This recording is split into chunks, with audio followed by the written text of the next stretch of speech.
रहमान हज़रात मोहतरम, जो बात मैं अर्ज़ कर रहा था कि मौलाना अहमद लाट के साथ मेरे साथी कोई इनाद और दुश्मनी नहीं है, और जो थोड़ी सी बात का पतंगड़ बना दिया कि ईसा मंसूरी को निकाल दे, आप मौलाना अहमद लाट से पूछ लें, उनका खादिम खास जो अहमदाबाद का अब्दुल रज़ाक पठान, उससे पूछ लें। मैं तो वहाँ पर खाना भी मौलाना के साथ नहीं, मौलाना के बाजू में बैठ कर खाता रहा हमेशा। और उनके कमरे में जाकर मैंने पूछा कि आलम ईश्वर कब्बानी किसने बनाई, तो उन्होंने मुझे मोबाइल से तारिक जमील ने ये कहा, वो कहा, फला फला दस्तखत के सारा बताया। उनके कमरे में कई मरतबा, उनके कमरे में वहाँ के जिम्मेदारों में ले जाकर मिलाता रहा। अगर ये जाति को दुश्मनी है तो फिर मैंने अभी बहुत सख्त बातें कही आज ही कारी जुबैर के बारे में, बांग्लादेश के शूरा, उनसे क्या दुश्मनी मेरी? यामीन के साथ क्या है कराची के? और नदीम फहीम, ये तो खादिम हाजी अब्दुल वहाब का, उन्होंने जो हरकतें की तो उनके साथ क्या दुश्मनी? एक बात को पतंगड़ बनाकर। और देखो, इज्जत जिल्लत अल्लाह के हाथ में है। अगले साल यानी ये 16 की बात है, 17 में हमारे अमरावती जिले का इज्तिमा था। एक बड़ी बस्ती है अंजन गांव। अब मशवरे में तो उनके 2-4 चम्मच मौलवियों को ज्यादा उन्होंने अपने साथ लगा रखा है कि मौलाना अहमद लाट को बुलाया जाए। सबने कहा जो निजामुद्दीन का भगोड़ा और भाग्य उसे कभी नहीं बुलाएंगे। फिर अगले साल, उसी साल बल्कि 17 ही में चंद्रपुर का आलम इज्तिमा था। असलम साहब वहाँ के जो अमीर हैं, जिम्मेदार, 50 मौलाना यूसुफ साहब के ज़माने से बड़े काबिल और यूनिवर्सिटी के पढ़े हुए, तो उन्होंने इसरार से मुझे 3 दिन वहाँ रखा स्टेज पर। और खुद हजरत जी मौलाना साहब दामद बरकत, हम जानते हैं मेरी बीमारी को, माजूरी को, तो जब उलमा का, पुरानों का, तो हजरत ने मुझे अपने साथ कुर्सी लगवाई।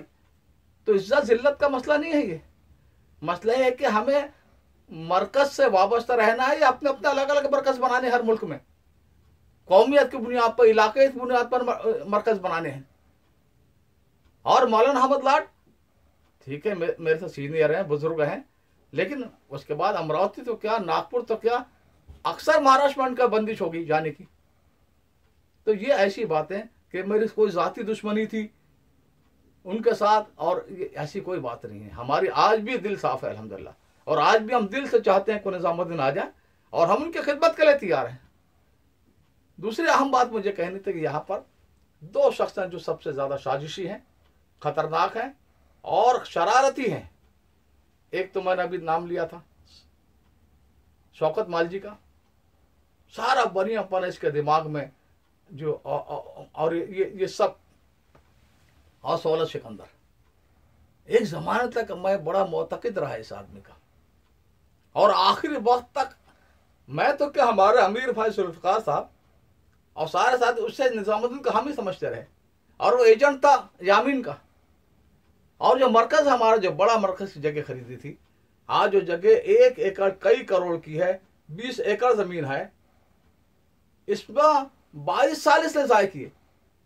14 लाख की जमीन खरीदी थी और 25 लाख मुकदमात में ज़ाय की, यहाँ तक का फैसला इसके खिलाफ हो गया, गिरा दिया जाए, खत्म कर दिया जाए और आउट हो जाए, वहां से निकल जाए तबलीग वाले, यहां तक ना बहुत पहुंचा दी। ये नहीं गुज़श्ता दिनों कहा कि 8 मिलियन कर दे, भाई आज तक तूने 1 पैसे का हिसाब नहीं दिया। देश ब्यूरो वाले मांगते रहे, मेरे सामने मांगते रहे हिसाब किताब। और उसने जो एक अलग से कॉन्स्टिट्यूशन लिखा, और अलग से दीज बरी के मरकज की जिस तंजीम के नाम पर है, इस्लाहुल मुस्लिमीन, इसी नाम तो उसने बनाई। यहाँ पर पुराना कोई कागज निकाला और उसमें क्वेश्चन में लंदन लिख दिया छोटा सा, और उसमें कि हम इस जगह को बेच भी सकते हैं। भाई तुम्हारे बाप की जगह है ये लोगों ने के पैसों से बनी है, और हम सूद दे भी सकते हैं, ले भी सकते हैं। और आप कहते 8 मिलियन पाउंड मुझे दे दो, 80 लाख पाउंड काहे के भाई? तो इस आदमी ने जितना फराड किया है, इंशाल्लाह जल्दी अदालत से फैसला हो जाएगा, और हकायक लोगों सामने आ रहे हैं, और लोग हैरान हैं कि हमने लाखों हजारों पाउंड इसलिए दिए थे कि मरकज जल्दी बन जाए। इसने ये नौबत लिया इस आदमी ने। तो ये एजेंट है इसका यामीन, जो सबसे खतरनाक आदमी है कराची में, जो वहां का, मैंने अभी कल ही कहा था कि वहां के मौलाना अहमद लाट हैं ये। तो इन लोगों ने बहुत नुकसान पहुंचाया, लेकिन इंशाल्लाह अब इन सब का वक्त आ गया। मकर और मक्कारी और धोखा ज्यादा दिन नहीं चलता। अब यहाँ के लोग भी इन हरकतों से वाकिफ हो गए हैं और मजीद शिद्दत लोगों में बढ़ती जा रही है कि इस आदमी ने इतना ज़्यादा हमें नुकसान पहुंचाया। और इसने जो अमीर मोहतरम हमारे भाई जुल्फ़िकार, उनसे पूछे बगैर बाले बाले सारा काम करता रहा है, बल्कि उनका नाम भी निकालने की कोशिश की। हालांकि जुल्फ़िकार साहब तो यहाँ के सिर्फ नहीं थे, यहाँ के चेयरमैन थे और ड्यूसबरी के मरकज के भी ट्रस्टी थे, और उनके साथ उसने ऐसी धोखेबाजी की।